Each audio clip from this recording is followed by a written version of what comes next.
Hello, this is ASEAN Movie Pulse Talks number 12. I am Panos Kotzathanasis and I'm here with Rhythm Zaveri. And today we're going to speak about the most recent Wuxia epic, Shadow by Zhang Yimou. A film that we included in a number of our best of lists, including The Decade and Martial Arts and whatever. It's a film that works on a number of ways. Rhythm, how do you like Shadow? I am a big fan of Shadow. I was really hoping for something like this to, come back from Zhang Yimou. And, when I saw it, I was so pleased and so satisfied. That he made a film this good once again. Okay. Shadow is essentially a Wuxia film, but it's also so much more. Regarding Wuxia, let's say we had the first Wuxia that were the first, let's say, that were popular to the West, let's say, which were the productions by Shaw Bros. Yeah. But who had a number of issues, mostly having to do with how many of them there were and how similar they were, because the fact is that those productions mostly focused on action and the story was there just to service the action for the most part. Then we had King who went away from Shaw Brothers and went to Taiwan and shot a number of films that essentially revigorated the genre. And then, however, at some point, and after Shaw Brothers closed, let's say, the genre was a bit almost extinct, let's say. That is until Crouching Tiger, Hidden Dragon, which was a really great film that continued on the legacy of King Hu. And then we had a surge of films like that. We had Hero, House of Flying Daggers, most recently The Assassin. And I feel that Shadow is continuing on that legacy, let's say. I agree. Okay. What is your opinion about those films, particularly the last ones, like Crouching Tiger, Hidden Dragon, Hero, House of Flying Daggers? I think Crouching Tiger is probably, the one that really set the benchmark for Wuxia films in recent times. So it did not just revive the genre, but it also gave, so many people this idea that, you can go back to this genre, which nobody really does anymore. And, it showed them that there is a big audience for these kind of films. And, thank God it did, because then we had Zhang Yimou come out with a Hero and House of Flying Daggers.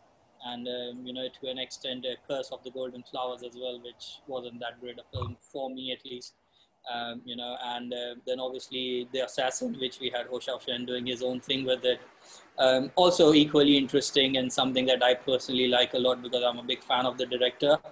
And finally we have a Shadow, which, just continues this Wuxia thing that these films started. But and I think it comes close to what Ang Lee did with Crouching Tiger, Hidden Dragon, in terms of the scope that the story had in that film. I feel that particularly all those movies had also tended to be also a bit more artful than what was the trend, let's say, the trademark of the category. And The Assassin in particular went a bit too far in that regard, being more artful than action, which caused a lot of controversy, particularly regarding Wuxia fans who expected something different. But, they did.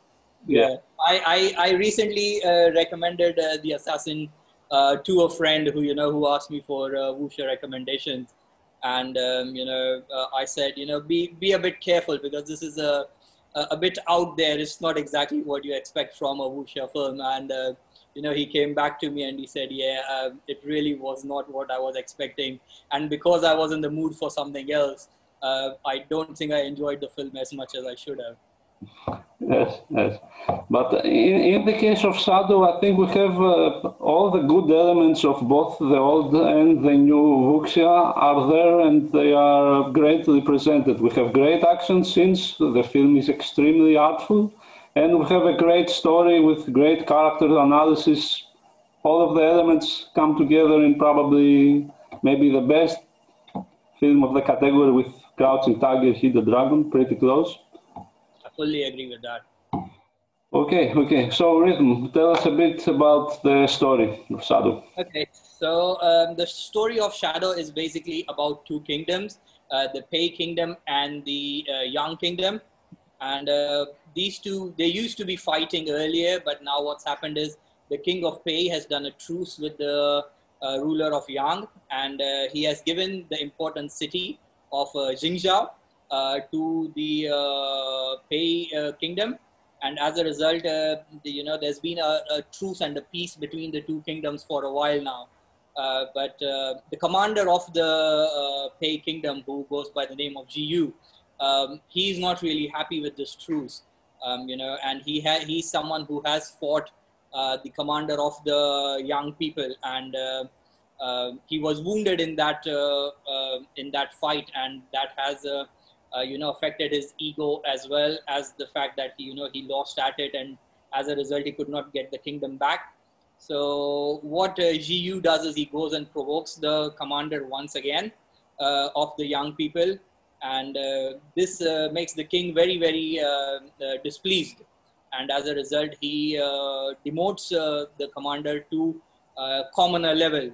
And the commander still thinks, now that I'm a commoner, I am not bound by the shackles of the king as such, and I don't have to obey what he says. So I might as well just go back to the young commander and have my fight once again with him. But what the people, the king, everybody apart from Jiyu's wife does not know is that the Jiyu that these people know is actually a doppelganger of the real Jiyu, who has still not recovered from the fight with the young commander. And he has been promoting this doppelganger to take his place and to go and provoke the young commander and fight with him, hopefully win in that fight. So that he can have his vengeance, and he has other plans in his mind as well, which he wants to, bring to the fore as the fight goes on. Mm-hmm, mm-hmm. Well, it becomes obvious that this is not a simple film. Yeah, that's true. There's too much. There's too much storyline going on, and if you expect that this is the Wuxia film. I'm just going to sit back, relax, maybe have a drink in my hand and just enjoy the action scenes. That's not going to happen. Obviously it does have amazing action sequences, but it first and foremost, it has got a story which is so engaging, and it keeps moving forward. It is the first half of the film particularly is very dialogue heavy. So you have to be very, very attentive to the story. It's easy because the story itself is very interesting and intriguing, and it keeps you hooked. But it's the story that is first and foremost a big part of the whole film, and it really helps that it is very interesting. Mm-hmm, mm-hmm. And it's easy. We can say that it's not exactly easy to understand. You have to think about the film and be really attentive when you are watching, as you mentioned. But the reason that it's not easy to understand is not the same with the Shaw Brothers Wuxia, which were kind of nonsensical.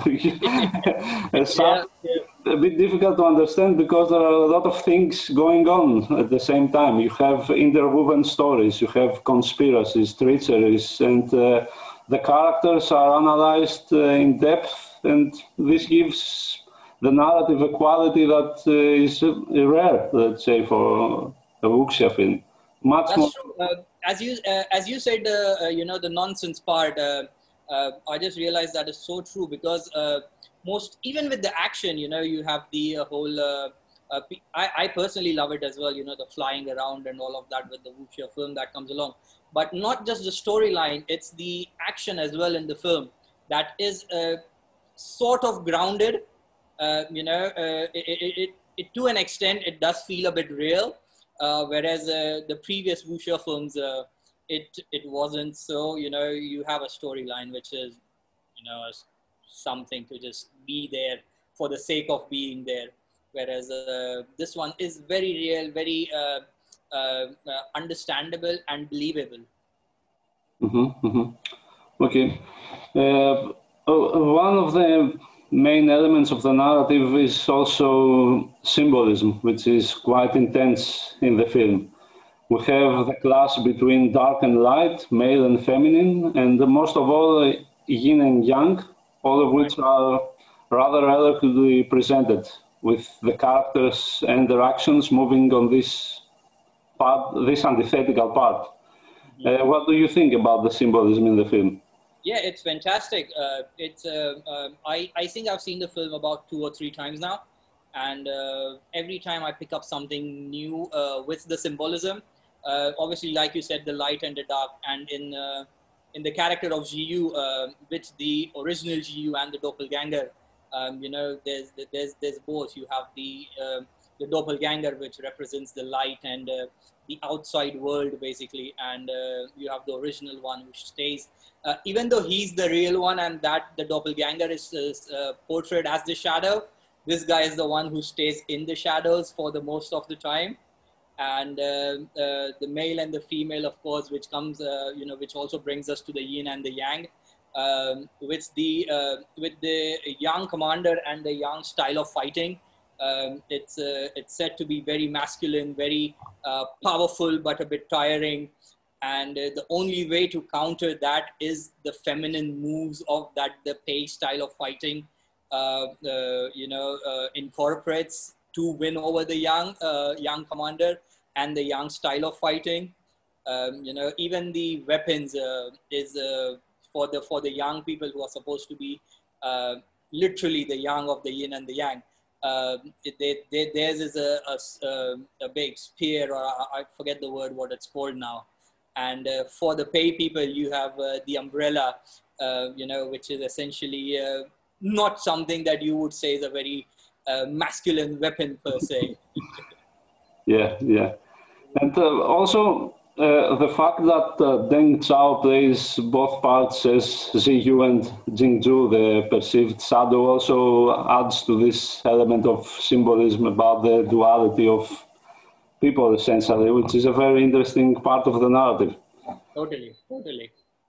Okay, and what do you think about the cinematography in the film? We have color and black and white, we have slow motion. It's visually the film is on another level, right? It is amazing. What's interesting is this is the same cinematographer that Zhang Yimou used in The House of Flying Daggers and Curse of the Golden Flower.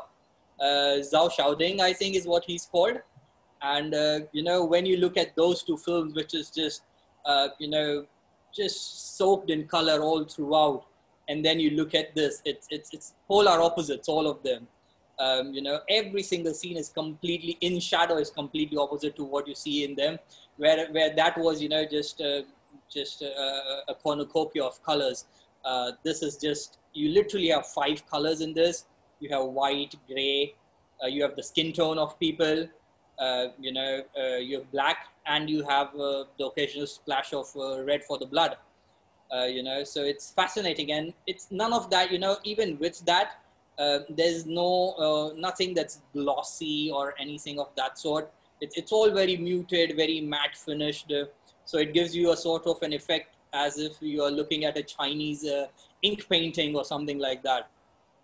You know, just amazing. The scenes outside of the palace, where you have the mountains in the back and the fog covering them. You know, it's stuff that I've seen in Chinese paintings many times myself. You know, and to see that replicated on the screen, I think it's an amazing job what Zhao Xiaoding did. And I felt that this approach benefits particularly the action scenes very much because you have this monochromatic base that takes over the screen, and then when you have blood, you can really feel the splash like coming onto you onto the screens. It looks beautiful. It's really impressive, and also this makes another very great thing to happen, that you can focus on the action that is happening in the foreground of the screen, but you can also marvel in the background, which is equally impressive. The composition in general in every scene is attended to the smallest detail. They are, as you mentioned, a number of images in the film could be paintings. They are of this quality. And in that regard, I would also like to comment on this, the floor, which is painted with a yin and yang symbol, and probably the most impressive scene in the film, which is, okay, I don't know, this will stay on mind for everyone who watches the film. I don't know, you remember, of course, the scene, I guess. Totally, yep. And there's two scenes actually that do that. The one with the training, where Jiyu is training his doppelganger and his wife is there. And, that has a massive yin-yang symbol. And obviously the two are positioned within that symbol as well. But then you also see it in the main fight between Jiyu and the young commander. And, when it's on that ship-like structure, I'm not exactly sure what to call it. But the big fight that happens between the two, there's a yin-yang symbol on the wooden structure over there as well. And again, it's the positioning of the two characters that just suits that symbol perfectly in that.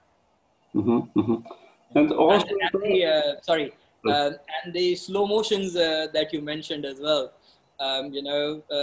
I right now, in the film fan circle, we are all talking about Zack Snyder's Schneider cut of the film, and how it has like 20 minutes of just slow motions and whatnot.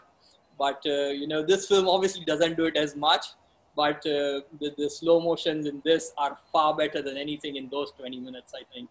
Yeah, definitely. Because he knew where to place them and how to use them. They are not there to have things move slowly,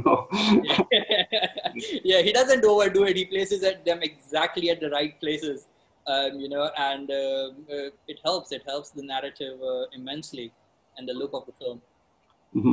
Also impressive is the way he uses water and the rain, with the scenes that include them are also quite memorable, let's say. Absolutely. And it's also really impressive, the production design in the film, which we see it mostly in the first part of the movie, let's say, with the way the palace is structured and the various places, which is also of extreme quality. It is like... Shaw Brothers films were always famous for their interior designs, because the outside shots were not so good because they were in the studio and they were really artificial, but they had this thing going in the interior shots, and Zhang Yimou continues this in his film. What do you feel? Completely. The palace, the courtroom of the palace with the, I don't know, I think they call it the Unity, Ode to Unity or Ode to Peace or something, which is this calligraphy that the king himself has done on the curtains right throughout the courtroom of the palace. And that's an incredible set. But not just that, the cave-like structure where where Jiyu himself lives is also something that's gorgeous. The bedroom of his wife and the doppelganger where they live is also something that's beautifully done with the screens at the various places. And apart from that, the one scene which isn't just mountains and stuff, but in the fight sequence, there's this whole the city where the fight actually takes place, and you have the huts and everything set up.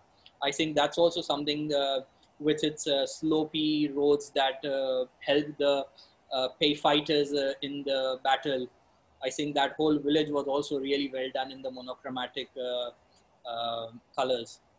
And now that you mentioned the action scenes, we have to say that these are also some of the greatest we have ever seen.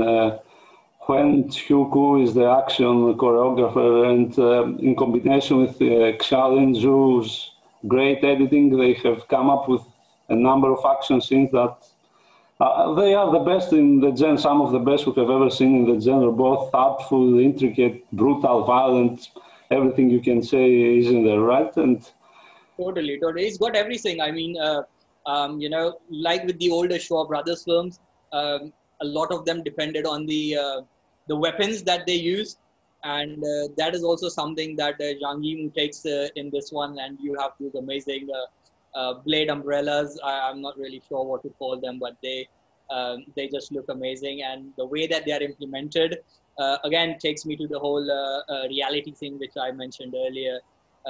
Obviously it does play with the reality a little bit, but the way they're shown to be used, it's at least a little bit believable.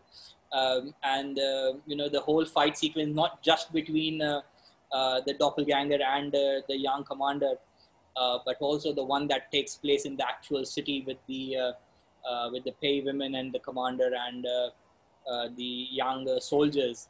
I think that's also terrifically done. The princess as well. The fight that she has during that battle, I think that's also amazingly done, and it's with the choreography and the way that the whole the rain and the black and white colors, the costumes, the weapons, everything, I think just comes together to make a really amazing visual action sequence. And it's also impressive is the fact that no matter both one-on-one fights and the ones where you have a lot of people fighting, a lot of other people are equally great, right? You can see Zhang Yimou's abilities and the action choreographer there that they can do whatever they want, and the outcome is always great. Yeah, no, it's like more often than not in these sort of films where there's one main fight happening between the main characters, and in the background there's a different fight happening. The one in the background is usually just happening for the sake of happening, whereas all the focus is on the main fight between the main characters. But that's not the case here. If the main fight that's between the doppelganger and the young commander, beautifully shot, by the way, on that platform structure. And there's some amazing use of slow motion in that fight as well. But, so if that one's being amazingly shot, this one's no different. There's a lot going on in this fight. There's a lot of characters and a lot of tiny battles between characters happening in that. But all of them get their due diligence. All of them have equal importance in the whole battle scene. And okay, let's now speak a bit about the acting also. We mentioned Deng Zhao with his double role, which is, he's great, right? I don't know what. He's fine, yeah. I mean, I thought, obviously, I thought he was the best performer in the film. I really liked he had the toughest job, let's be honest.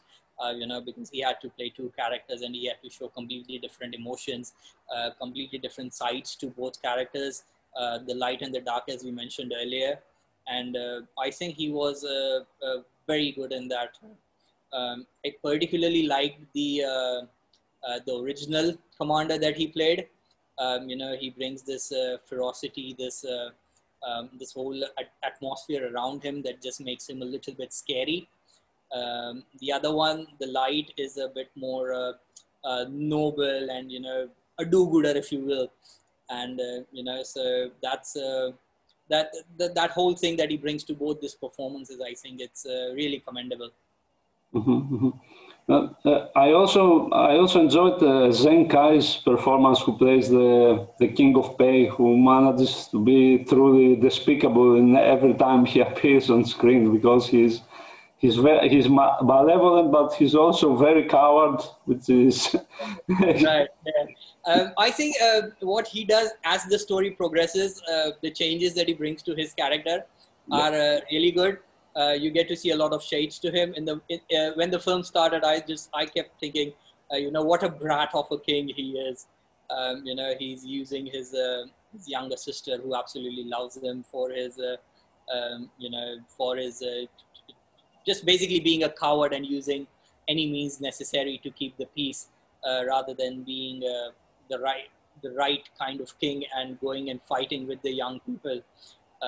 But then you later see him, an emotional side to him as well, right after the action sequence. I don't want to spoil anything, but so that's something that you also see to him. And obviously the final scenes of the film, where you actually see him being this scheming, evil king that he really is, rather than the coward that you saw in the beginning. Just being a puppet master, using everybody to his for his benefit. And also, I guess the third great part in the film is Sanli as Xiaowai. Yeah. It also has to depict a number of contradictory sentiments, but particularly the fact that she cannot reveal her true feelings to anyone, which is, you can see it in her face and the way she acts. Another part. Yeah, I have to admit, I don't think I have seen her in anything before I saw Shadow. And when I saw it for the first time, I was really impressed by her performance. She doesn't have too many dialogues in the film, but even then, there's so many emotions that she conveys through her performance. And even in the action sequences, she doesn't have that many action sequences, but she has a really good training sequence, and I think she does quite well in that. And also, the acting in the film is characterized by theatricality. You can see that occasionally there is something of a pompous element, let's say, to the way the actors perform. But this also fits the narrative, and particularly when combined with Loud Boy's mostly traditional music, which the combination adds a Chinese opera element to the film, which also works quite well. Right. I think this theatricality. I'm sorry. It also takes you back to the older Shaw Brothers films, because a lot of the performance in those used to be, quite exaggerated, quite out there. So obviously, I think Zhang Yimou did not want to do, force it that much, but he still keeps that small essence of it in all of the performances. And like you mentioned, the music. Obviously, I don't quite know Chinese traditional music that well, but that is one of the key elements that I really like in these films. And every time Zhang Yimou uses it in his wuxia films, I love it. And this one, I think, probably does not have my favorite soundtrack of a Zhang Yimou film, but it has my favorite use of Chinese music in a Zhang Yimou film, if that makes sense. Yeah, I agree. And so as we come close to the end of this analysis, what are your top 10 modern wuxia films? What would you best? Okay. This is really tough. I will say definitely Crouching Tiger, Hidden Dragon is there for me. Shadow comes next. I think after that, purely because I like the performances, the cinematography, and the music of the film, I would say House of Flying Daggers. It would then be The Assassin for me, because like I said, I'm a big fan of Ho Xiaoxian, and I also am a big fan of Xu Shi, who's in the film, and Chang Chen as well. So it had a lot of good things going for me. So The Assassin as well, and what else am I missing? Hero? A Hero, of course. Oh my God, yes, Hero. I think Hero would go before. I'll have to redo this. It will be Crouching Tiger, Hidden Dragon. It will be Shadow. It will be Hero. Then it would be House of Flying Daggers. Then it would be The Assassin for me. I'll just do top 5 because I don't think I can do a top 10. Yeah, it's the same here. I agree with your order completely. I think Crouching Tiger, Hidden Dragon, I don't, maybe wins. You know what I mean? Wins against Shadow because of its acting quality. That's right. The stars there are a bit shinier, let's say. These are, maybe. I think maybe there's also, for you and I, maybe there might be a bit of a romanticism attached to it as well. Because we saw that film when it came out, and it was obviously us going back to those kind of films. So I haven't seen that in a long time. So I'm not really sure if it would hold back. But if I think about it, it has a special place for me here. So that's one of that's a big reason why I would put it at number 1. But I'd really like to revisit it and see if it still stands right up there. But obviously it most definitely could, because the performances, like you said, you've got such big actors, such a huge scope, and I think Ang Lee directed it amazingly. And in my opinion, I really love Cho Yun-fat. I think he's the coolest actor in the world, and his presence really makes a difference. You can't have. It's very difficult to find this type of quality in acting, and also the star quality that Cho Yun-fat can bring in the movie. But in general, I agree totally with the order you mentioned. I think that's it. Yeah, there hasn't been. People have tried, but nobody has really managed to, at least in my opinion, make a film that deserves to be like in a top whatever list of recent wuxia films. I could add films for the sake of adding them, to make a top 10, but I don't think that would be justice to these 5 films that I've just mentioned. And it's difficult to shoot those films. These are huge productions. You have thousands of actors. Maybe in some of them, the scope of the production is huge. These are very expensive films, so you can't have really a lot of them. That's it, yeah. And when they are shot at a low budget, it really shows, and that brings the whole film down completely. Okay, I guess that's it. Shadow, I have it right here. It's available from Go USA, which has done a really good job in transferring the film. It's in 4K Ultra HD, but to tell you the truth, The Shadow is a film that you really need to watch in a cinema, in a theater. It's a film that you have to sit there to fully appreciate it there. The visuals and the sound, I don't think that can be fully appreciated in a home entertainment system, no matter how expensive it is. It's definitely a very cinematic film. Totally, yeah. I absolutely agree with that. Yeah. Okay, I guess that's it. Thank you very much. If you like these discussions, you can subscribe to our channel. And from me, Panos Kotzathanasis and Zaveri, we wish you a good night, and we will see you next week, most probably. Thank you very much. Thank you.